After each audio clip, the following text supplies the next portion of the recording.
Welcome to the Good Steward Law and Wealth Podcast, where host Ledley Jennings explores law and finance to help listeners become better stewards of their wealth. Each episode covers the latest trends and strategies in estate planning, elder law, investment, and wealth management. Tune in for the knowledge and tools for financial success and security.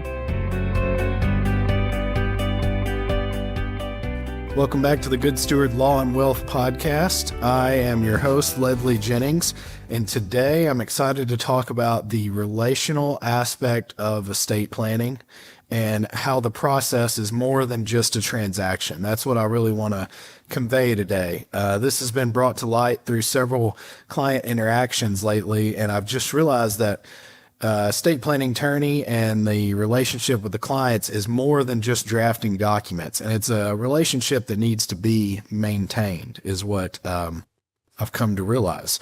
So when I say estate plan, most people think of one document. What is that document that you think of? I would bet that most people think a will. So if you think I have an estate plan, I have a will. But the fact is, if we are using your will or you leave an interaction with me and all you walk away with is a will, then I did not do my job of educating you on what you actually need. And you can listen to the other episodes where we talked about all the elements of an estate plan, but typically a will is not, all you need within an estate plan. So clients come to me and think it's a transaction. They say, well, I need a will. I need you to draft it. Let's do that. Let's sign it and we're done. But that is not the most effective way, because to have an effective estate plan, you need to see the full picture and understand what documents you need to prepare for any situation. So it's more than just a transaction. An estate plan is a relationship. And the first part of that relationship is education. A big part of what I do is educating clients on what are the documents they may need, what would help them in this situation. I make clients aware of every option that's available to them so they know what they need and what would best suit their family and their situation. I'll give this example. Just last week, I had a client come in. They booked a meeting. They sat down. They said, I need you to draft me a living will. I need a living will. And I said, well, I agree with you. You do need a living will, but I'm curious, what are your reasons behind why you think you need a living will? And the client goes on to say, well, I want to make sure my assets go to my kids when I pass away. And then I step back, quiet for a little bit, and I say, well, I do agree with you that you need a living will, but that living will has nothing to do with your assets. A living will is a healthcare document. And then they're kind of taken back, like, well, I thought a living will said where my stuff goes. And I have to tell them, no, a living will is a healthcare document that lets someone make end-of-life decisions for you. Now, a last will and testament does say where your assets go after you're gone. And then they say, well, all right, that's what I need. That's what I meant. I need a last will and testament.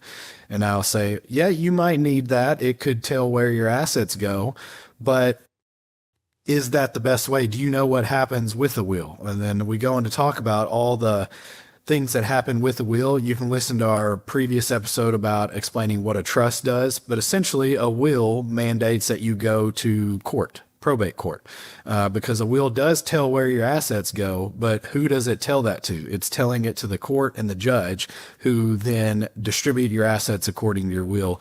So I always go on to talk about clients. My job with you is to make sure we save the money we've worked for, pay as little fees, taxes, and over to the government as much as we can, and keep it private. So your stuff, everything you've built, all your wealth goes to who you want it to go to. And then by then everyone's like, yeah, I don't want to be stuck in the court system. That's not what I want.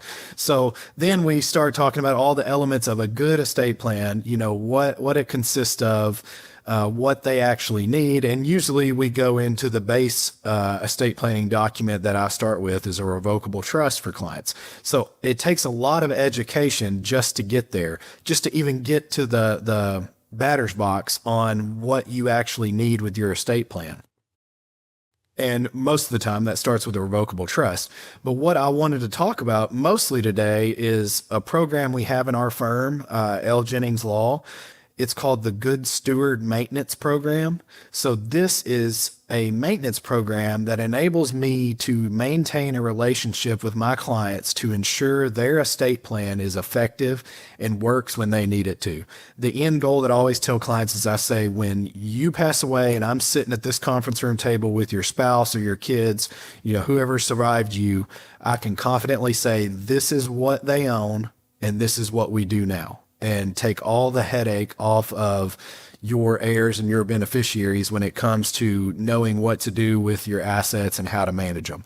And that is my goal. So for those of you watching, we'll put up a picture of our process wheel that we follow here at my law firm, which you can see it on our website as well. It's our estate planning process wheel, where basically where we start is a asset organizer phase. So we gather all of your assets. We take a look at, we get bank statements, we get ideas of your investment accounts, what real estate you own, anything like that. We gather a picture of everything, because if I'm going to offer advice to someone, I have to see the full picture. No one would want to offer advice with only seeing half the picture, and then the advice may not be any good because we don't know what you actually have. So that's where we start with all of our clients. Then we meet with families, talk about their goals, get an idea for what is your end goal with all your wealth, and what do you want, how do you want to manage that while you're living, but also when you're gone. So we get a goal, we design the plan, and then we develop that plan into a full estate plan that we execute for our clients. So we get an estate plan that meets their exact goals and accomplishes, avoiding probate court, paying as little taxes as possible, and asset protection for their kids. Those are usually some of the highlights that most people want with their estate plan.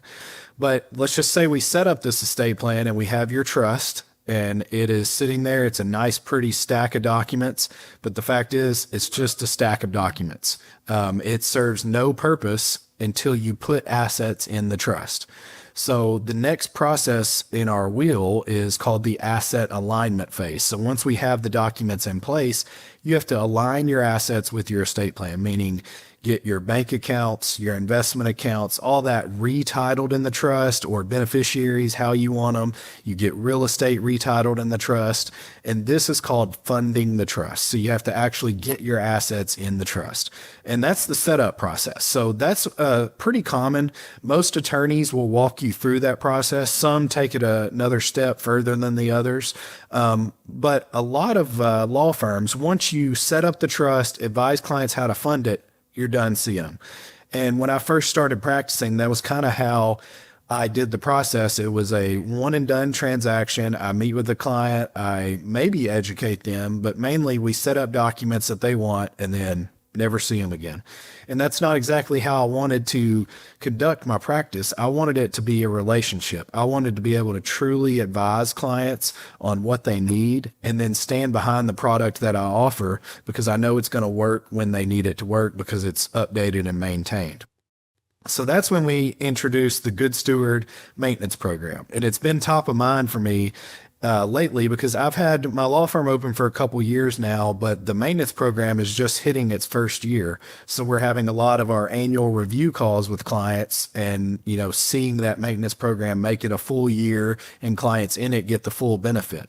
And it came up where clients were telling me, you need to talk about this more. This is a lot really valuable that we found that none of our friends or family members who also have estate plans, they have the same benefit and program. So here I am. I wanted to talk about it and what it is. But really, it's a process where we maintain a relationship with clients. We stay up to date with their family, with their assets, everything like that. We keep it up to date, and it really results in an annual review call. This is especially important after the first year when we meet with clients. We have an annual call where we check in and make sure assets got where they needed to go. And then in future years, we still check in about assets. Did their family change? Anything like that.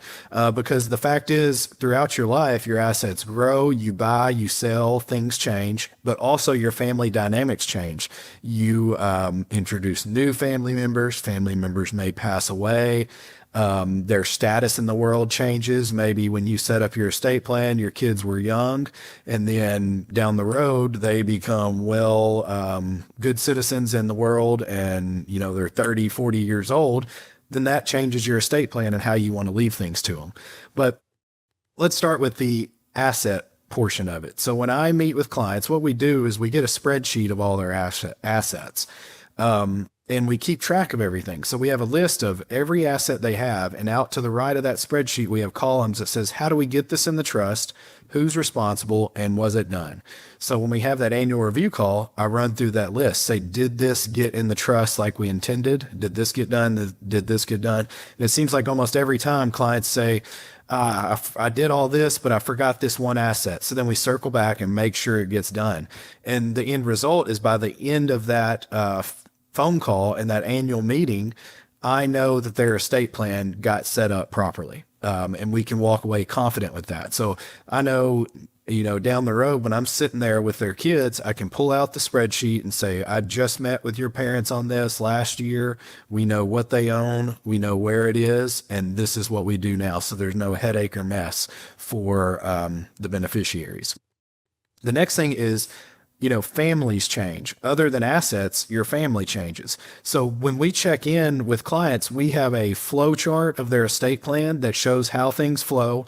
It shows who's in charge how the assets are divided and how they inherit them and what assets go where. So then we run through that flow chart in our annual call and say, hey, is this still how you want it? Do you still want the house to go to your daughter and the farm to go to your son? How is your son still in med school, or is he graduated? What has changed and how we want to pass things on? And a lot of times they say, well, actually, my brother, who is our trustee, he is getting old and out of shape and he just can't do it anymore. We need to replace that person.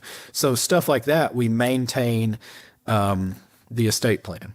And the big thing that brought this up for me, it was maybe a few weeks ago, where I'm at in my law firm is we have one of the few attorneys in town. So it seems as people are passing away, I'm inheriting trusts that I did not draft and I have to administer. So every trust is different. So when I inherit a new trust and I've never seen it before, first time I'm looking at it, typically I have no idea how to understand it or how to follow it. Now, I went to law school and I can learn and I can catch up pretty quick, but it's like a foreign language to me. And then not only that is we don't know what it owns. You don't know what a trust actually owns until you see the asset itself and how it's titled. Just because in your trust that you listed, I own bank accounts and various things, it doesn't mean those bank accounts actually got in the trust. So it's always like putting together a puzzle. And I say that to say, it's important to maintain your relationship with your attorney that set up your estate plan throughout your life. Because if the attorney that drafted your trust is the one that administers it, it's going to be quick and easy. They're going to know what's in there. They're going to know what it says. They're going to know the best way to do it. They're going to know everyone's intention when they set this up, and they can follow that. Now, that always can't be the case because sometimes your attorney maybe is the same age as you or retires, passes away, something like that. But you always need to have an attorney that you have a relationship with that is familiar with your estate plan up until the day you pass away. You want to keep that relationship because that's how an effective estate plan is administered. So I just wanted to bring that up, that there's a lot of value in the relationship. All these things, even, any attorney can draft a document, even AI can now draft estate planning documents, and there's several companies offering that. But what they can't do is offer a process and a way for implementing an estate plan to effectively meet your family's needs. And that is what our maintenance program is. And we kind of go beyond that. Our maintenance program is only 1 year old, so a lot of this is aspirational and future plans. But there's other benefits, other than our annual meeting. Clients get discounts on other legal fees that they need done from us. And we update their power of attorneys every 5 years because that is what banks and larger financial institutions tend to tell us they want. They want updated power of attorneys. So we do that for clients. Clients get priority access to attorneys. when they need to meet with me. They're first in line. So if it ever comes down to it, we get pretty busy during certain times of the year. And I've said multiple times this year, we can't take on any other probates. We can't take on this or this because my clients in my maintenance program have priority and they always get bumped up to the front of the line. So I'd like to say there's a good bit of value there. But other things that we are aiming toward is at the Good Steward Law and Wealth podcast, our whole thing is managing our whole wealth, not just our estate plan. So we want to help clients, manage their assets while they're living in the most tax efficient manner. So part of our maintenance program is I'm up to date on your assets. I know what you have. I know what your family looks like. So I can spot issues and see things that I'm seeing with other clients where they maybe benefit from having this certain CPA or this financial advisor or investing in this certain type of account. So I try to proactively bring that to my clients so we can look at their plan holistically from a whole perspective, so we can know, am I investing in the right account? Should I open an HSA or should I be contributing to a Roth instead of an IRA? That's part of our program. So the whole thing is I want to be the attorney that actually makes you money rather than costs money. And that's what our maintenance program is. That's how an effective plan can be done. So if you're interested in this, if you have an existing estate plan and you want us to look at it, we will do that. But if you're just interested in becoming part of our program where you have an ongoing relationship with your attorney, that is our goal. And that's what we think makes us different as a law firm. So I just wanted to emphasize the importance of a process and maintaining your estate plan. It needs to be updated regularly and it needs to be monitored and ensured it was set up right. And that's it for the Good Steward Law and Wealth podcast, where we think everything we have is a gift, and it's our job as good stewards to manage what we've been given to the best of our ability. And thank you for listening. Thank you for tuning in to the Good Steward Law and Wealth podcast. If you're ready to take control of your financial future, visit goodstewardfirm.com to book a meeting and sign up for our newsletter.